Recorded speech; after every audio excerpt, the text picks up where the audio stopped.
Do you guys find yourself judging too quickly at times? Do you find yourselves jumping to conclusions when things come about? Maybe there's a van driving through Ladoga, and your automatic assumption is, I've never seen that van before. They must be posing as Kirby, and they're going to steal my stuff, right? Do we sometimes jump to conclusion that every salesman is going to come in and steal our stuff because maybe it's happened before?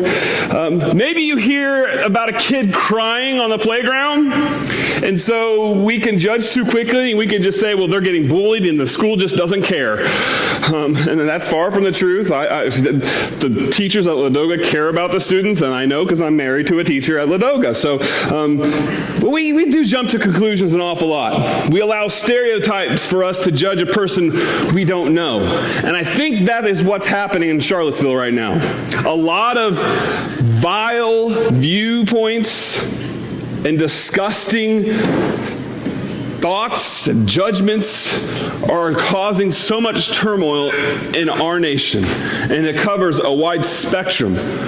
I posted last night because a lot of people have been saying if you go to a church where the preacher doesn't talk about how bad the white supremacy is, then you might go to a white supremacist church. We are not white supremacist church.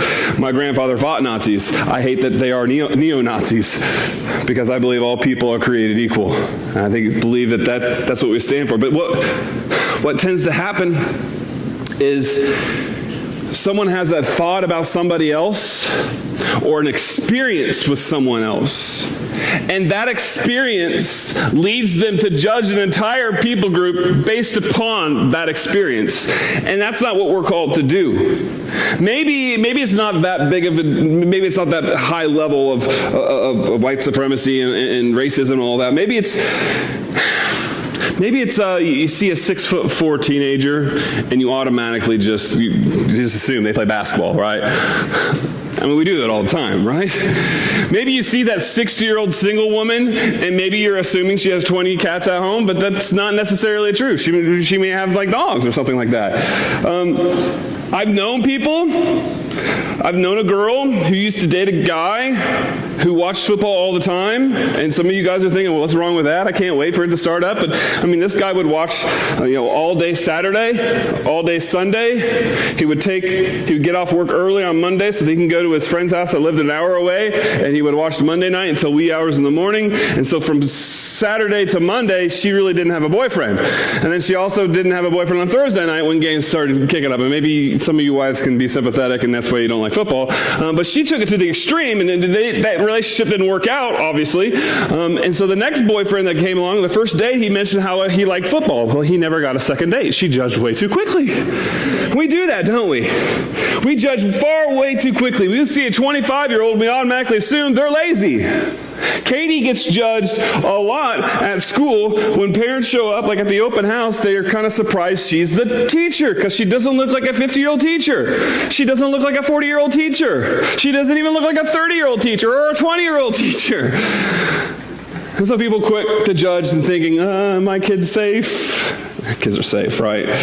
We all judge others far too quickly, and when it comes down to it, we miss some pretty big flaws of ourselves in the meantime. Flaws and mistakes and sins. And so Jesus is, in Matthew chapter 7, is talking about do not judge.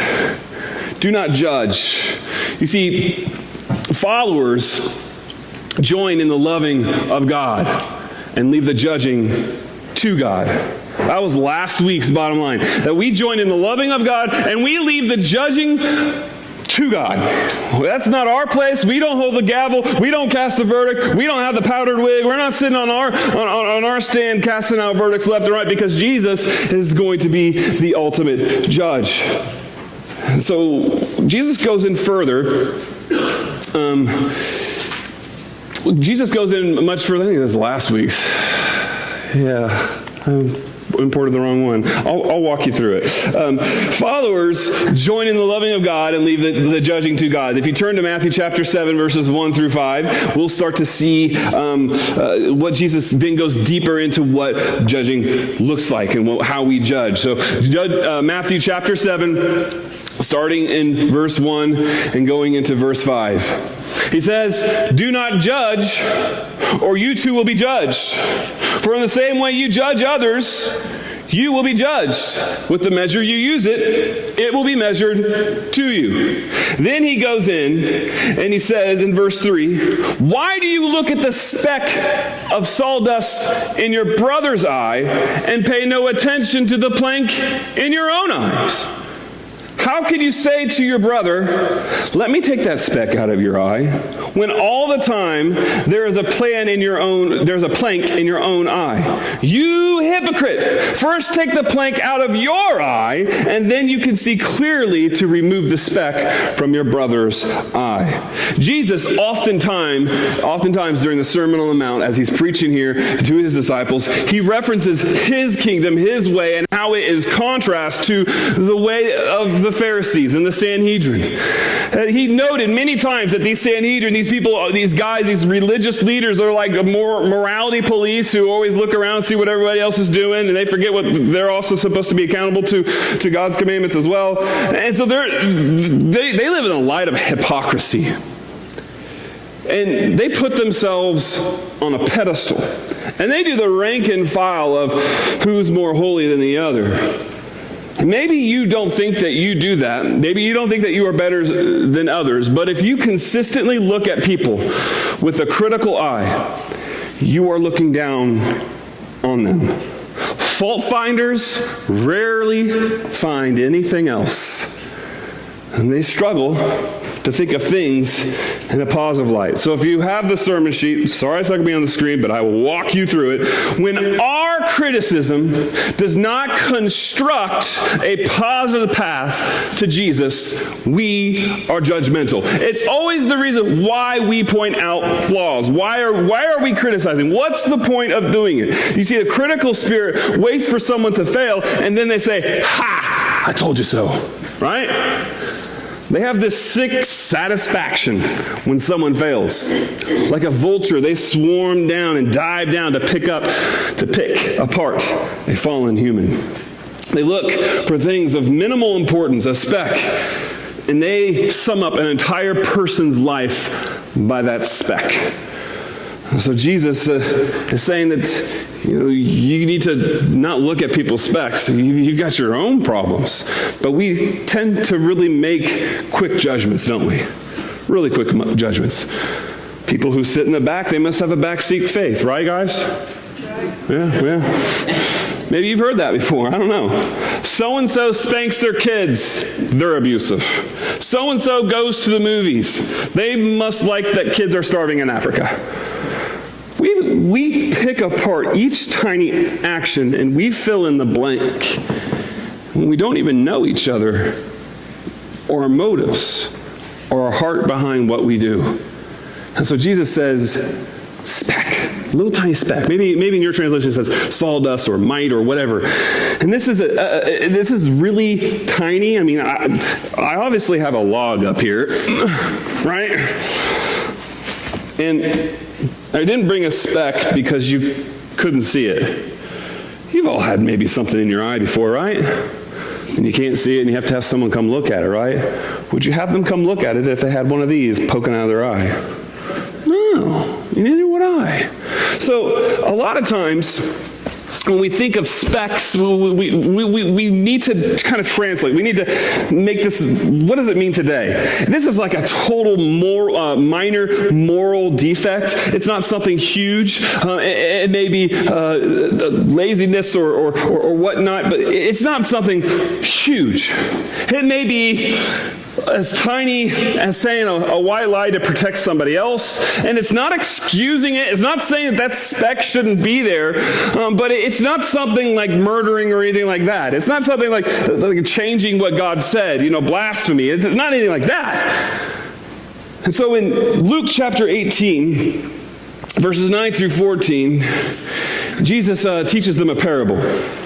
In Luke chapter 18, starting in verse 9, this is what he says. To some who were confident of their own righteousness and looked down on everyone else, Jesus told this parable. 2 men went up to the temple to pray, one a Pharisee and the other a tax collector. The Pharisee stood by himself and prayed, God, I thank you that I am not like other people, robbers, evildoers, adulterers, or even this tax collector. I fast twice a week and give a tenth of all I give. You know people like that? I've been a person like that before. Notice that he doesn't come out of confession. That I need you, God. I've sinned. I need your grace. No, he comes touting what he's done. Now in verse 13, he says, but the tax collector stood at a distance. He would not even look up to heaven. Beat his chest and said, God, have mercy on me, a sinner. I tell you that this man, rather than the other, went home justified before God. For all who exalt themselves will be humbled, and those who humble themselves will be exalted. You see, we put ourselves on a scale of sincerity in our faith. When someone young in the faith do not match our sincerity, we think that, well, at least I'm not like them, right? At least I don't do that bad thing. And so we think that our little thing is a little bit less than their thing because the consequences here on earth are a little bit different. But the reality is, you are a sinner, I am a sinner. My struggles may have different consequences than yours, but I am in no more need of Jesus than you. You may play like you have it all together, but without Jesus, we are in the same place, broken and in need of grace. But there's something that blinds us from being able to see those specks in their eyes, those habits in their lives, those things that maybe we've never struggled with, and so we think that, oh, we're better than that. We seldom consider it because we don't think that we're that bad. We don't think it's that big of a deal. But that mentality is damning to us. And so our next point says, the lack of humility identifies us with a bigger problem.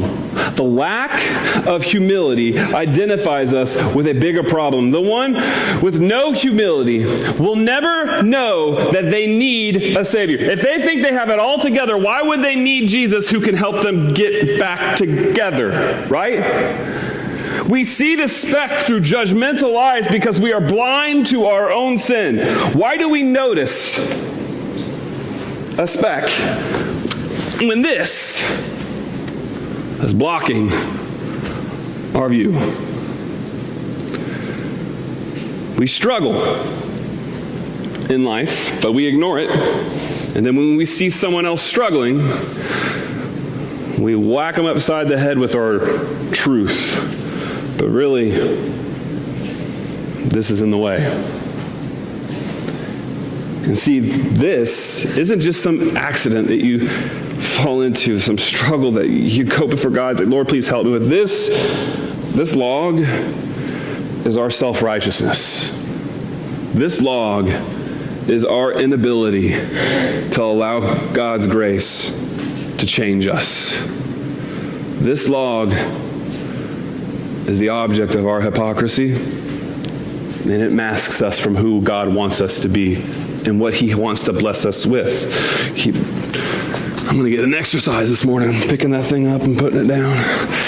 You see, we don't notice the logs in our eyes because we lack the humility to notice that it's a much bigger deal than what we're leading on. Satan loves to make our actions less than what they are, and he delights when we use grace as a welcome mat to mediocre faith. But the door of being judgmental is pride and spiritual negligence. And I struggled with this when I was a youth minister at the first church I served at. For those of you who don't know, before I came to Christ at 18 years old, I was into drugs. I was into party life. And God saved me and brought me out of that. And so I found myself mentoring and being there with youth who grew up in the church, but then I found themselves getting in the very things that God had rescued me out of. And I didn't have compassion at first until God broke me, until God pointed out the log in my eye. What I noticed when I saw them, I was like, whoa, I left my life of sin for Christ. They have Christ, and they're leaving Christ for this life of sin. And so I sat on my soapbox and used my experiences, my struggles, as a yardstick to measure them when they had totally different pasts, totally different experiences. My parents never beat me. Maybe one of them, their parents had beaten them. Their father wasn't around. Different issues, different stories. And I was putting my narrative in their narrative and judging them by that because they didn't respond the way I did. And we do that all the time, don't we? We interject our past, our hurts onto other people, and we measure their life by how they handled it different than us. And that is not what Jesus is calling us to do. He's calling us to examine ourselves, to look at ourselves. We can look after other people's specks, but we ignore our logs. We examine others under a microscope, and we pull the shade on over our own life. This log that Jesus talks about, it's like a support beam. It's kind of like this telephone pole, but it's supported power lines. I mean, it's a huge word for a huge thing that happened. It's supported structures. It's not just some tiny little stick hanging out people's eye. And maybe this word picture is kind of weird for you because on the surface it's kind of weird. You know, no person would try to remove a speck when they had a log coming out of their eye. But he's using it as an illustration, and it kind of be like with me. You know, Oren has this tendency that after he brushes his teeth, he always has the toothpaste right here. You know what I'm talking about? Yeah.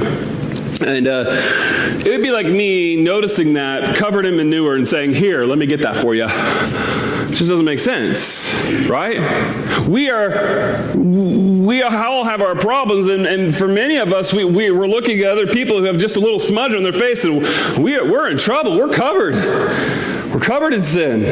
If you want to help others, but aren't willing to get help yourself, you might be a hypocrite.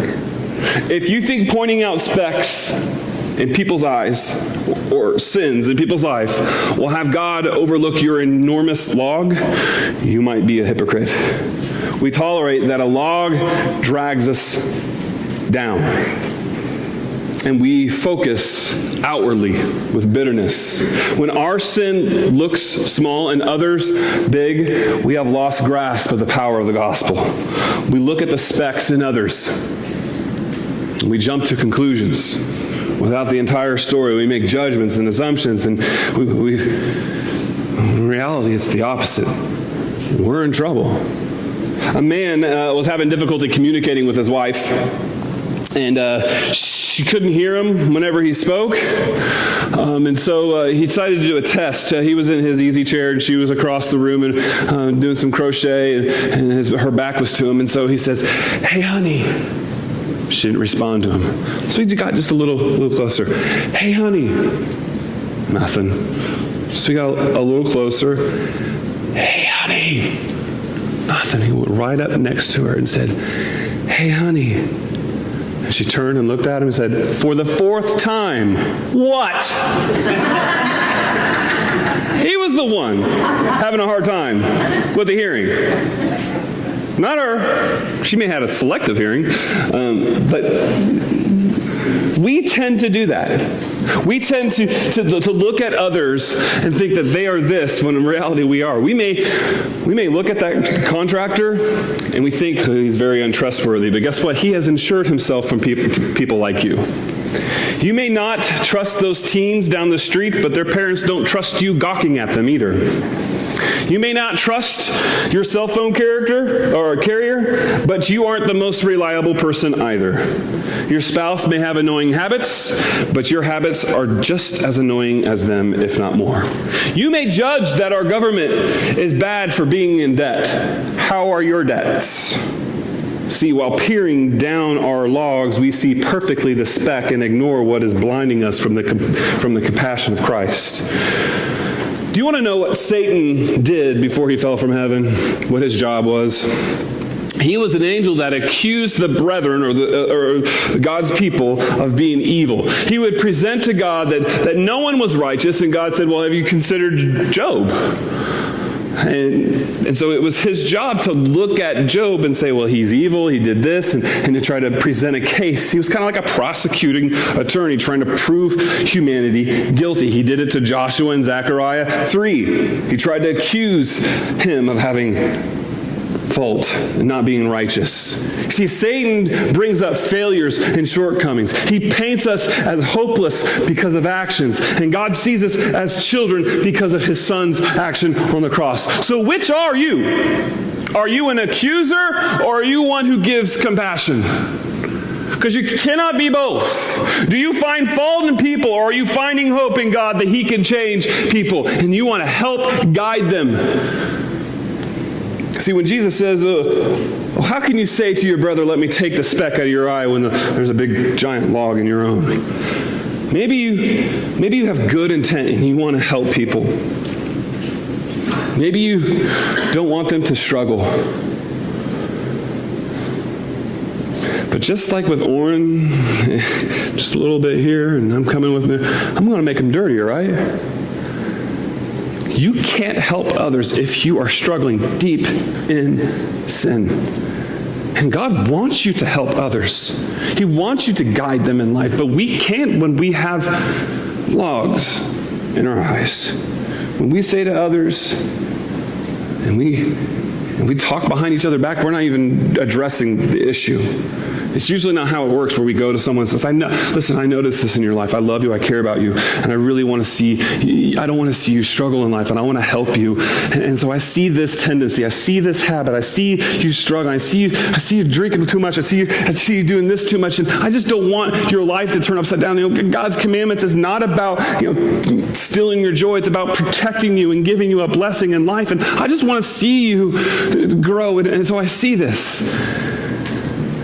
It's about community. It's about love. It's about encouragement. When we try to encourage, but yet we struggle, how much can we encourage? And I've been there before. I've done premarital counseling when our marriage needed counseling. And have you ever given advice that you yourselves are hesitant to take? This happened to me a couple weeks ago. Someone was saying, I got to go on a diet. And I started listing all these things that I did when I lost all this weight. But then I'm looking at myself on the scale, and I'm like, this is the heaviest I've ever been in my life. I was a hypocrite. I was trying to help someone with their diet, and who needed the help? This guy right here, okay? And so we sometimes have a truth that convicts us, and yet we don't do anything about it. In verse 5, Jesus says, you hypocrite, first take the plank out of your own eye, and you will see clearly to remove the speck from your brother's eye. Hypocrite may seem strong to you. I mean, when someone calls you a hypocrite, you're like, you know what? Yeah, I've got to get this plank out of my eye. No. We usually are like, what? I'm like, wow, Jesus, you're kind of harsh. Well, he has no planks, and he has no tolerance for hypocrisy. You see, this word hypocrite was used to describe actors who had different roles in a play, and so they didn't want to confuse the audience, so they would show up and they would have one mask, and then they'd come up and they have another mask. And so what hypocrisy is masks. It's masks that not only just deceive people around us, but it even deceives ourselves.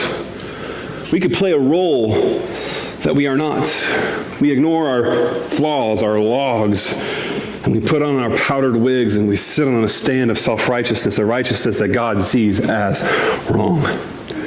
And we may mask our intentions from people, but what else are we masking ourselves from? If we don't want people to see who we really are, if we want to share our biggest mistakes, and we still want to help people, but what we're masking ourselves from is hypocrisy masks us from the healing grace of Jesus Christ.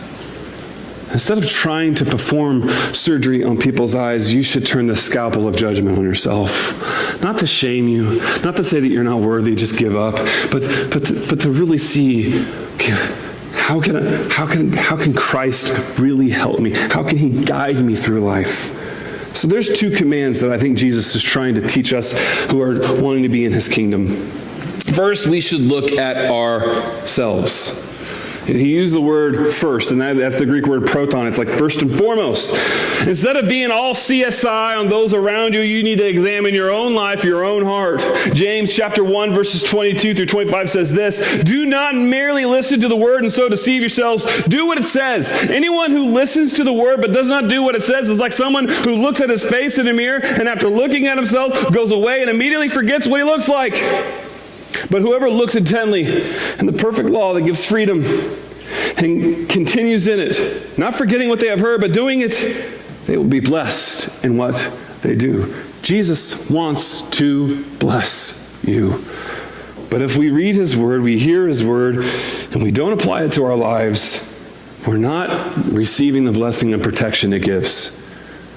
And so it would be like me going to the mirror, looking in it and having barbecue on my face, because it happens, and not doing anything about it. Or walking away and saying, "Man, I look good. Man, I look real good." We do that with the Bible. We read it, we notice what's wrong, we see the reflection, we walk away, and we live our life as if we're not what we just saw in the mirror. And then we're whacking people upside the heads with our logs in our eyes and pointing out their specks. And so Jesus is saying, no. Be doers of the word. Examine yourself. Get the log out of your eye. But the second command, and I love this because it kind of goes in the face of some of our cultural sayings. The second command, he says, he wants us to be in a place spiritually that we can guide others.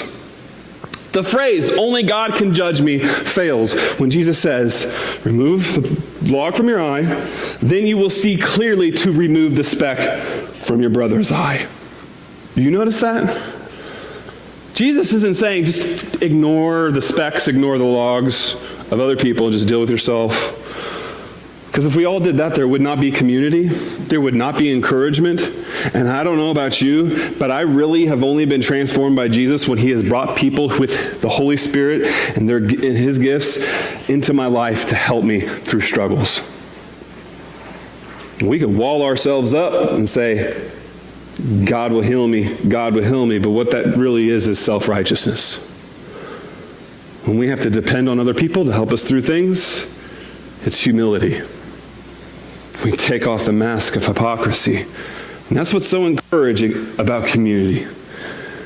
There's a gentleness, there's a guiding, there's a growing. I notice this in your life, and I see it, and I love you, and I love your family, and I don't want you to have any hurts in your life. And so please, I'm not perfect. I've got specks in my own eyes, but I don't want to come to you with a log of hypocrisy and self-righteousness. I want to see you grow like I have grown when I've loved God and let him lead me through things that maybe you're struggling with or things that I've never struggled with. See, our ignored sin obstructs the truth and love we can offer others. I'm not going to pretend to you that I'm never going to have specks in my eyes. And I'll be honest, I've had logs in my eyes, and I have to constantly go to Katie, go to people in my life and say, am I being self-righteous here? Am I being judgmental here? I mean, I don't want to be naive, but I don't want to be judgmental either. I mean, what do I do? It's that humility that allows us for God to remove things out of our lives. And then through that experience of removal, we can help those who are in need. When sin is no longer ignored, God can mend, he can heal, and he can help others. Are you going to help the person out of sin, or are you going to judge them deeper into it? Are you going to show compassion, or are you going to accuse? If we are simply pointing out problems without solutions, we are not living out the kingdom of heaven here on earth. Everybody has their criticism. What about the solution? Right? And so I hope that you see that Jesus is not saying that you don't judge one another, you don't guide them and direct them in life. We hear that word judge and we're like, I'm not trying to say that you have no right to have criticism, but what's the intent of your criticism? Is it to lead people to a constructive path to Christ, or is it to put them in their place so that you feel better about yourself? And I pray that God humbles us and lifts us up with compassion and love. Would you stand with me, please?